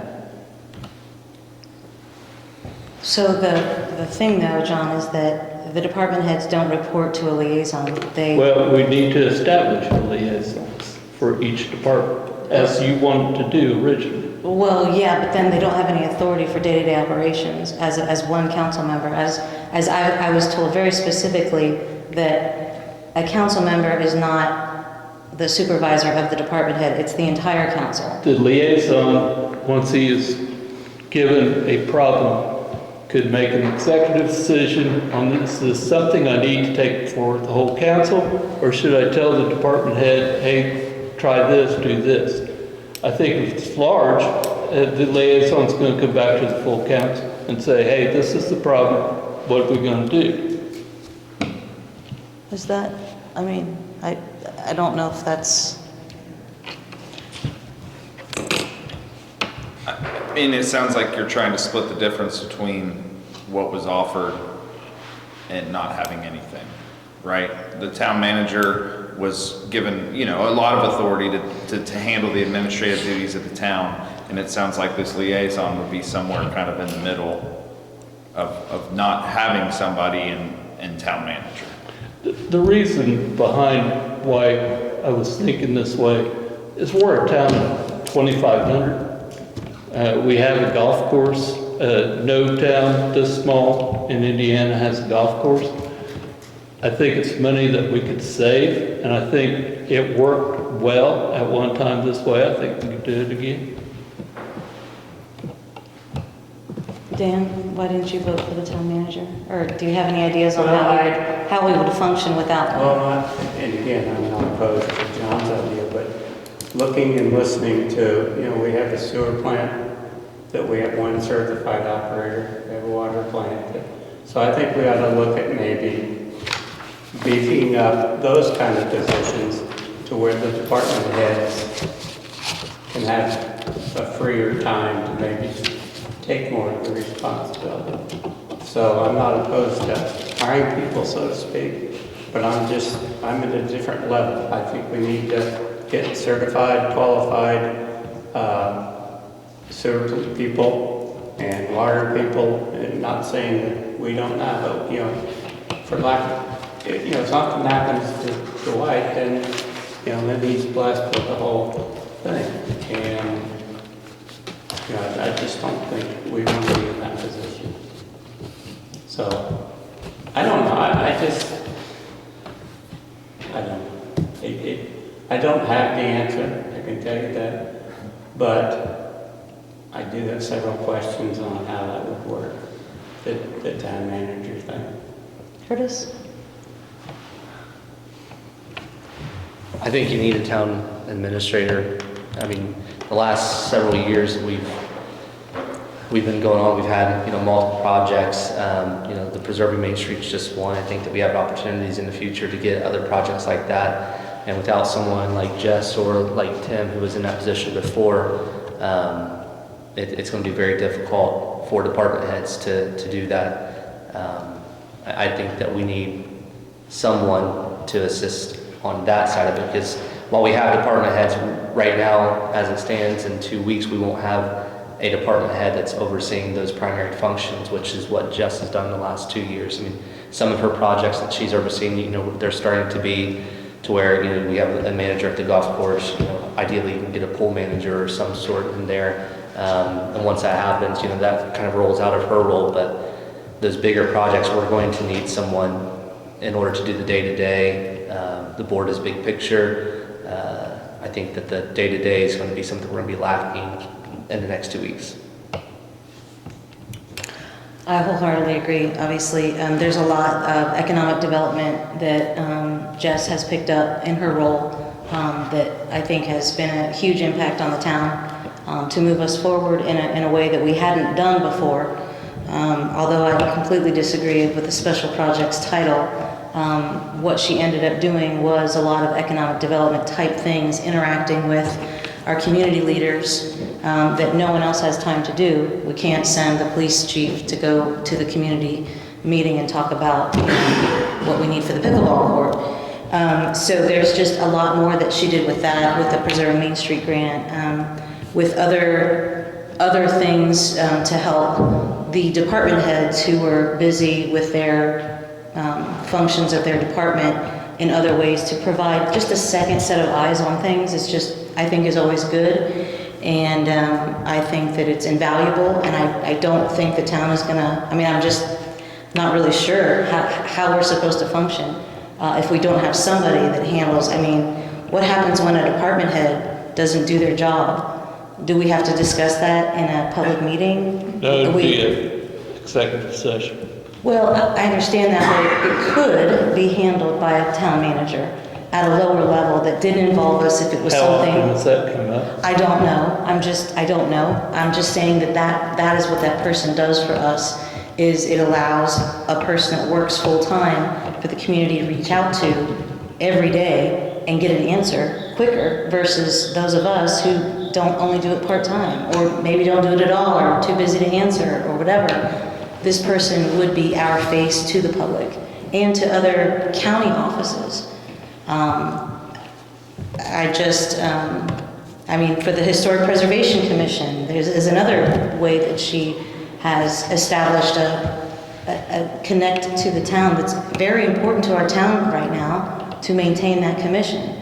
And without that, who are we going to go to that? Who are we going to tag to maintain that? We ask for volunteers among us up here, we go to. I mean, that's As a lot I'm going to the Eclipse meetings.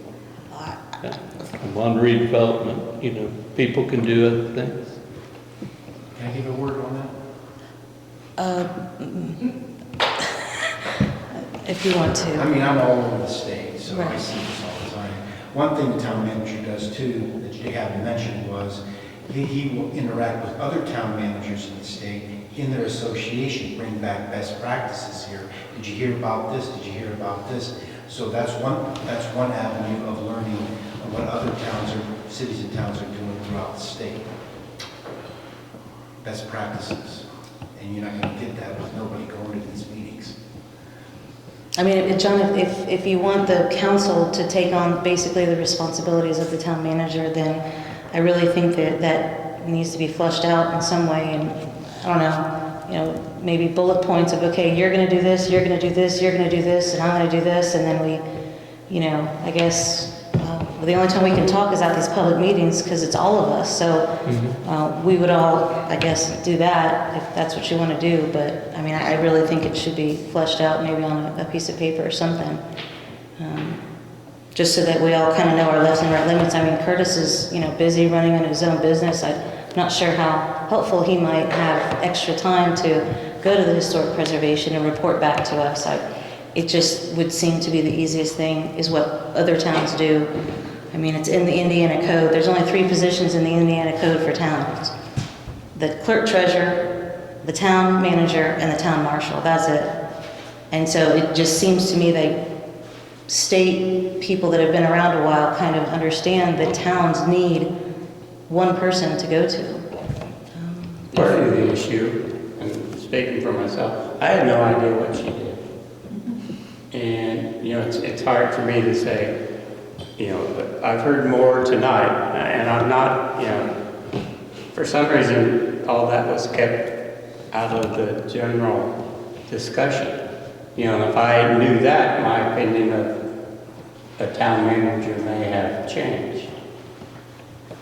Because, you know, I mean, and that was one of the issues I had, is we were pushing forward with this and not really understanding where we are now. Or I did, maybe everybody else did. But, did you have a job description? You did? That's good. But, so I think we as a board, whether it's an executive session or what, we need to sit down and say, what is it going to look like? Or what does it need? I'm not opposed We to... did, Dan, and we all decided to have a town manager. It's just that apparently since that meeting, everyone has changed their mind except for me. Schedule another executive session to have this conversation, or? I'd like to. Because What do you guys Is it allowable in there? Well, let me find this. It's not allowable in that. Because it was really a discussion about what were different people doing. So it was, find the notice here.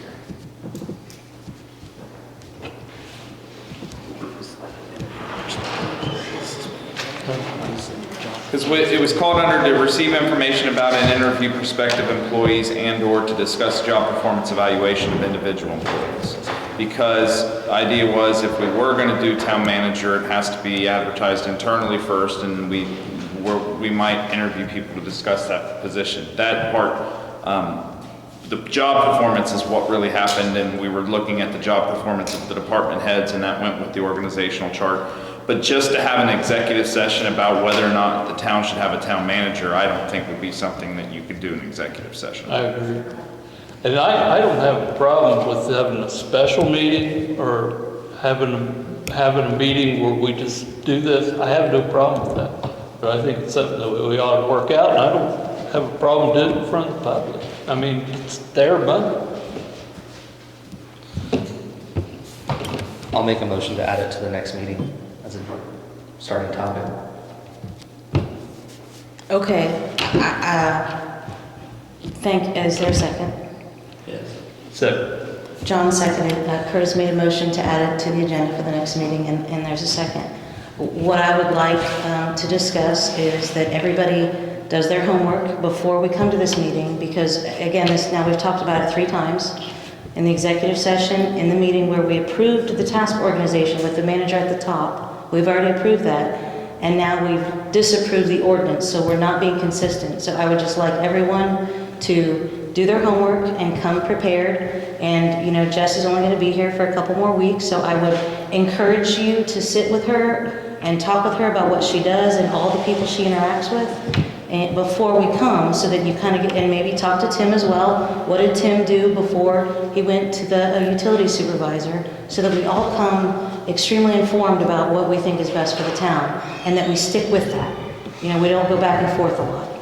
And if you want to come to that meeting as well, John, with your ideas for all the different things that each council member should do, if we end up deciding on liaisons, I think that would be very helpful. That way we can, again, come to this meeting and actually decide it and then move forward, because we're kind of wishy. It would be great if we could just move forward with how we're going to manage the town. And I think the residents deserve that. So that's all I have to say about the next meeting. How do you want me to list that on the agenda? Just town manager discussion. Discussion. 2.0. So since no one motioned that second reading, is that dead? Do we have to read it again? If by chance we decide to have a town manager, do we read that again? I mean, I think you were right when you said that the ordinance died for a lack of a motion. Yeah. So, I mean, but I don't think that means you can't. If there's some support, if there's some decision to be had about, you know, revisiting that, I don't think that's. Can we just bring it back up if we decide at the next meeting that we want the town manager? Can we just sign it then? Or you'll let us know? Yeah. Okay. All in favor of the next meeting talking about the town manager? All opposed? 4 to nothing. Motion passed. Any other issues? Sorry, homecoming Friday, obviously the parade, Heidi's setting up in the Reading parking lot again with cupcakes. And then I'm gonna ask Amanda Rax if she wants to do the frozen flamingo in that same parking lot. I talked to Rocky and Terry today, so they're gonna go set up cones to mark those spaces off. So that's Friday night. What parking lot is that? The Rosenberger parking lot. Police department. Who's in charge of the parade? I have no idea. School?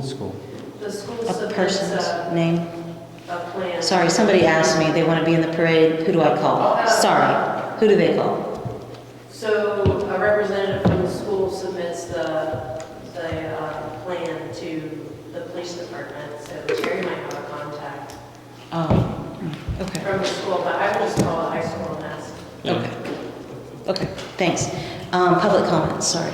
Public comments. I just had one comment when you're talking about the town manager position. Do you want Don't forget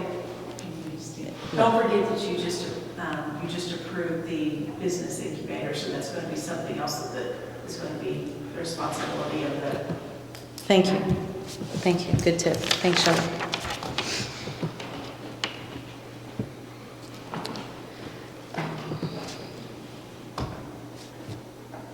Yes, I'm sorry, go ahead. Derek Cole, I'm part of the sewer committee and a Franklin County resident.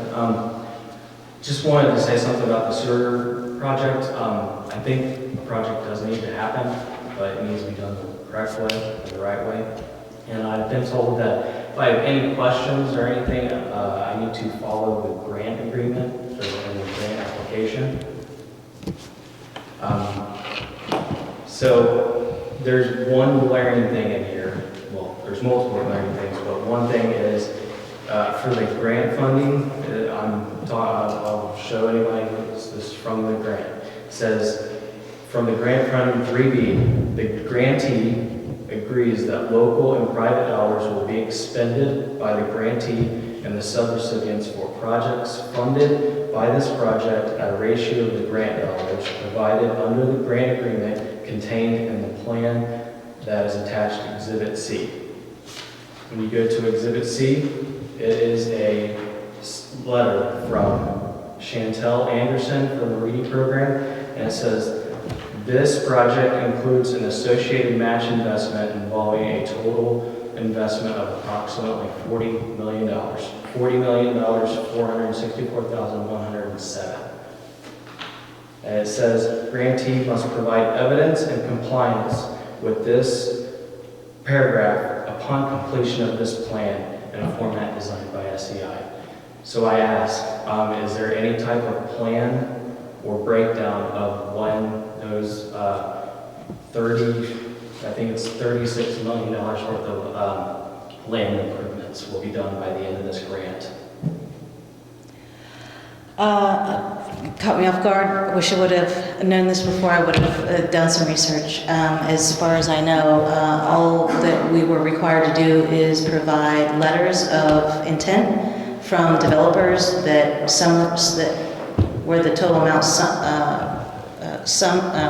added together was that dollar amount. That was my understanding, and I believe that happened. And so and your question actually might be for IEDC, but Andy, can you answer that? Because I think it's a question for the state of Indiana, not for, I don't think us. But. Because the way that I'm reading it is that it needs to be done prior to this grant being completed. That's not my understanding. And this is a federal grant, so this will be heavily scrutinized, I can. Right. By state auditors and federal auditors. Yeah. If you can give me a copy of that, and I'll find the person at IEDC. It's the grant agreement that you signed. Okay, I'll look it up. I'm just saying. I'll look it up. Thanks, Derek. It's 3B. Right, but 3B doesn't have a time frame on it. I mean, with the ready funds, you know, it all came out of the coronavirus, but it was all, you know, one of those dedicated by 2024, expended by 2026. The term on this is August 31st, 2026 for the term of the grant agreement. But the 3B that you're referencing, it doesn't have a time frame the matching, what you're talking about are matching funds, right? Yes. The matching funds that were committed were 2 letters of intent to develop 136 homes. But it says that it has to be ratioed out. So I would assume that for every million that you're asking, there'd be $9 million worth of actual land improvements before you can get that reimbursement back. Because wouldn't it be on the claim form that you would have to prove your match? And it even says in there that you have to provide evidence of compliance to this. So are you just going to keep the grant open until that $36 million is met?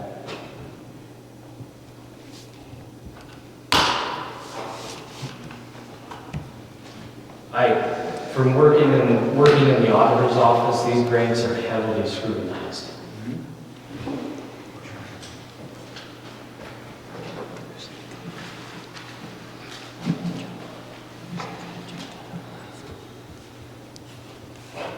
Have you discussed this with Bill Sherman as well?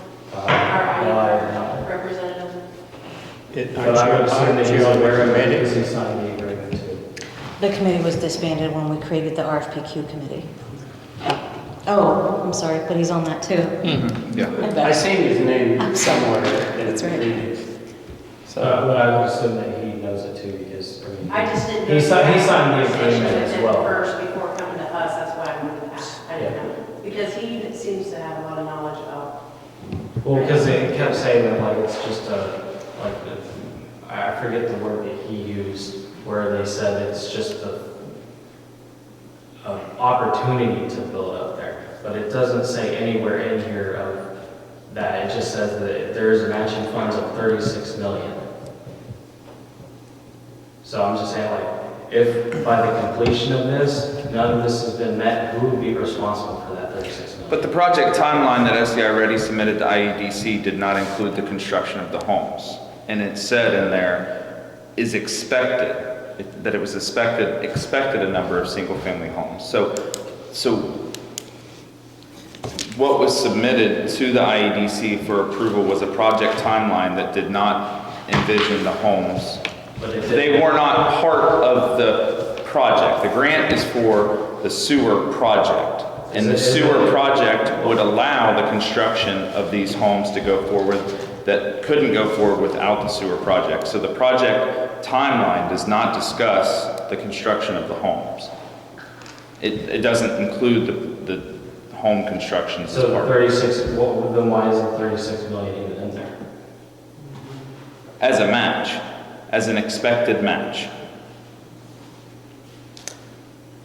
I just don't get that then, so. But I mean, I represent another entity that received $2.5 million and didn't have to put up any local match.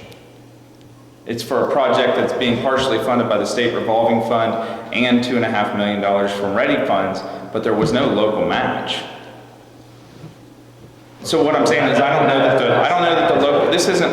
that this was like a normal 80-20 or a 75-25 situation. I think my opinion is, and I'm coming into this sewer project after the grant's already been awarded, so I'm coming into it late. But Ready is meant to drive housing development. And that's what this grant is ultimately, it's a housing development project. The grant application said if we receive these grant funds, it would allow us to construct, it would allow our system to handle more homes. I just think it's in there, so I think either the grant needs to be changed or, because it says it right there that it needs to be done. Is there? My interpretation, and auditors can have different interpretations too, so. Right, and I think too though is if the IEDC said your grant is contingent on 136 homes being built, then those developers would have had to sign this grant agreement too. They would have had to be a party to it, right?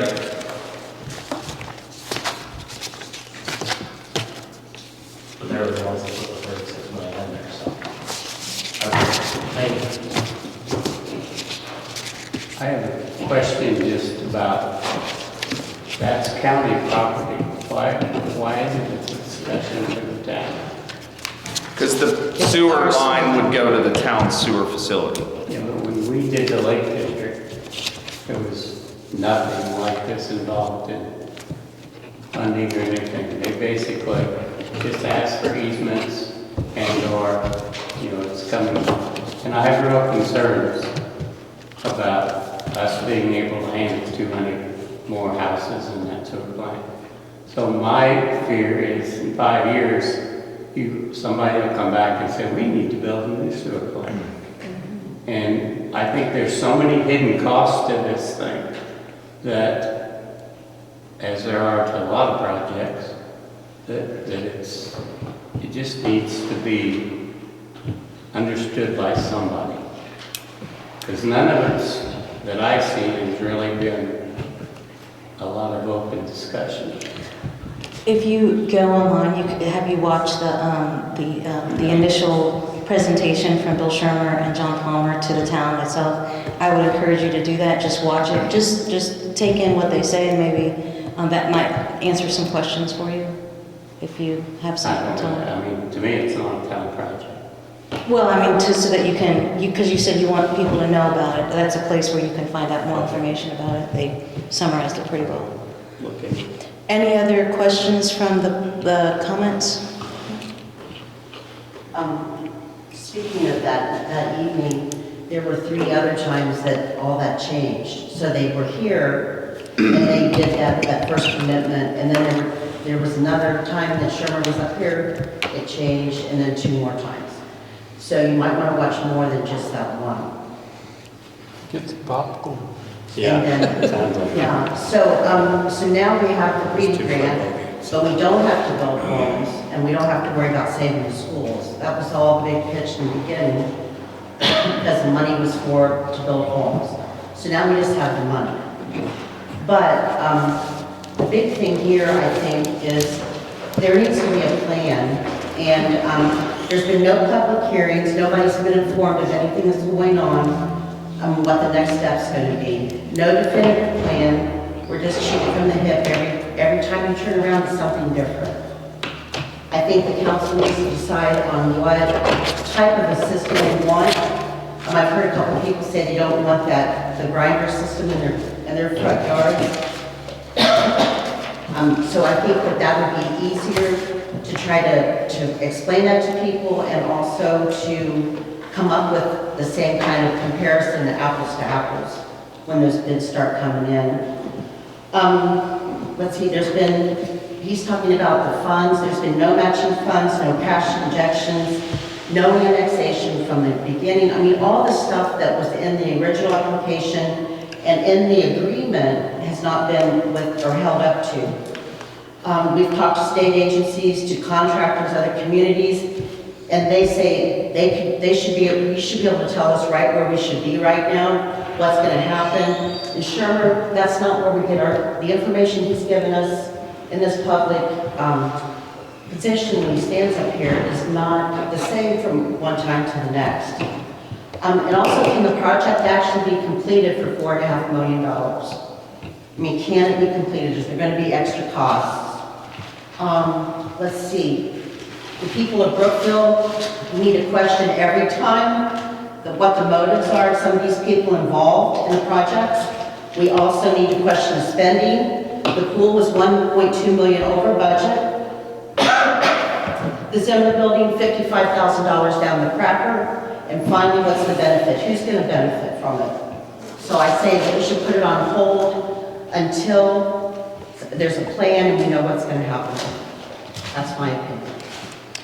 Carla? Thank you. One of the unique aspects of this, What? I'm sorry, John. one of the many unique aspects of this project is usually an engineer says, we need this type of system to work up there. Yeah. We don't have it. It's kind of a free-for-all. We're going to have all kinds of different, as I see it, we're going to have all kinds of different ideas on how to get the craft from point A to point B. You should educate yourself on what would be best for that before you start taking the bids. Well, I don't think it matters education-wise. I think we're just going to have to see what we see and go from there. I mean, this is a unique situation. If it's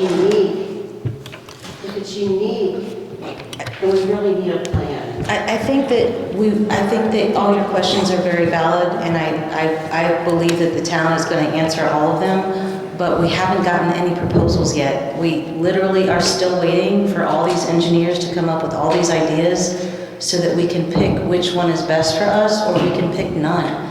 But we're still in that stage. The proposals aren't even due until the end of the month. So you're asking questions about the fact that we don't have a plan. Well, we don't come up with it, the engineers do. And then we decide which one is best for Brookville within the budget or not. I mean, you're even looking at it though, or nothing, like in different places where they're doing these things, there's all kinds of activity going on. I've not seen anything up there.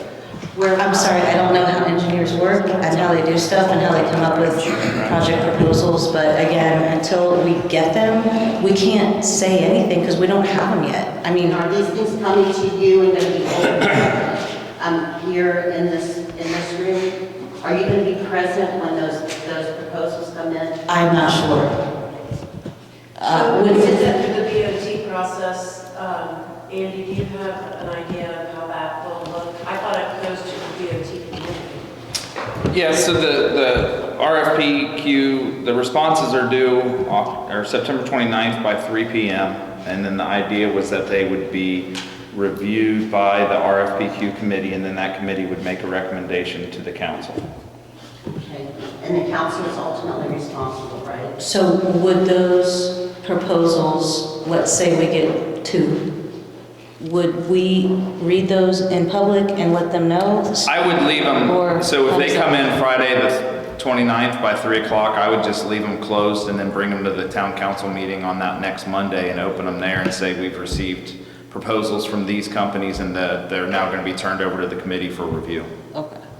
So I think the instructions say to email them to Tim Ripberger. Oh, yeah. In the RFPQ, so I'm not sure how that's just Tim. Well, and it's not, they're not providing, it's not like a quote situation Right. where it's a confidential quote that's being submitted, but if people would want them to be read at the meeting on the 2nd, then you can do that. Okay. But ultimately, the review, looking at the nuts and bolts and coming to the council with a recommendation is why that committee was set up.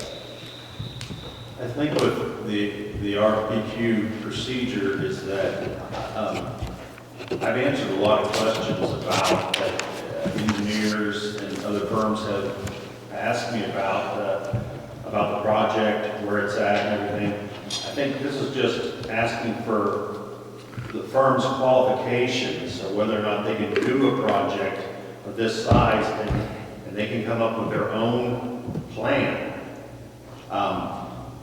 We're looking at every proposal that comes in, because there may be something new that we don't even know about to do this project. So we're not in an engineering phase yet or anything like that. We're just actually looking at the firms that say they can do this. So we're a ways away yet from actually having people up there and actually seeing things done. We're still a step away from that, so. Thank you. Any more questions? I just have one more, and I'm going to ask this question to someone. Why is this a town issue? Why are we reviewing what we think will work in our circle? Somebody will tell us that, yes. But, where's the town? That's not the town. Never has been, maybe never will. Yeah, so the town has to be the recipient of the grant because we own the sewer plant, and that's really as simple as it is. IEDC, or SEI Ready, John and Bill were able to come up with a project and submit it to IEDC so that Franklin County could get some of that money for badly needed projects to help us with housing development, which is something that we haven't been able to really do on a big scale in our area. And so this idea was already on the table, they dusted it off, they brought it back to life, and the only recipient is, it has to be the town, it can't be the county. I mean, that's the only answer. No one else can receive these funds and do the project because it's our sewer system. We didn't volunteer for it, that's just how it has to happen. I'll entertain a motion. Do you have a, okay. I have a quick question. Okay. It's probably for you, Andy. Can you explain in detail what the DOT process is? Because my understanding, the money's already been secured. So why do you need a DOT? We mean money. But the money's there. So why do you need, is that a bill upon transfer? Well, to answer your initial question, no, I can't explain in detail. This is my first time doing a BOT agreement. I haven't been a party to one before, so it's I've been kind of leaning on Nick with the Wheatley group that we've been dealing with. I've talked to some people, colleagues that I know about it, but it's not a process I'm terribly familiar with. Okay. So, but I can look into it for you. Okay. But I didn't understand that if the project's already got the money there, a BOT is usually when a project manager comes into the picture, does the project, and then turns it over to the prospective town or whatever, and then they get him the money. That's a BOT, to my understanding. Curtis is very well versed in that because he did that with the Zimmer. We see how that works out. So Nick Wheatley, I think, recommended that because he saw another community utilizing the DOT process with SER funds. So Nick Wheatley was actually, I think, the one who ultimately suggested. Nick did suggest this, and the reason he suggested it is because the numbers that we have are not solid numbers. That grant, that $4 million is not a solid number. We don't know exactly where this project may come in. We have the opportunity to choose which firm that may come in the lowest. We don't, in the end, we don't have to pick anybody. We don't like what we see. But that's the reason that it's through the DOT, is that we have more of an opportunity to explore what could be out there and to get a better feel for the actual cost. It's still not quite answering my question is why we need that even in the contract. Maybe you'll answer later. All I know is BOT is a process that was created recently by the state of Indiana that allows the risk for projects to transfer for municipalities that can't really afford to take on a lot of risk and transfer it to the experts, which is the engineers, architects, construction. They take on the risk because if they come back and say, I can do this project for $3 million, then anything that they run into, they have to eat in terms of change orders because they have to give us that project with those specifications for $3 million because that's what we signed. That means the town doesn't have to pay an engineer to do a survey, pay the archaeological, pay for this. And it's a lot faster because the experts that actually know how to do it are the ones in charge of it. And they take on the risk, and that's very good for municipalities to get projects done quickly, especially because we don't know exactly how much it's going to cost. Yeah, you guys took the hit one last time. Zimmer building. That's not done yet, and You took the hit on it because of the bill.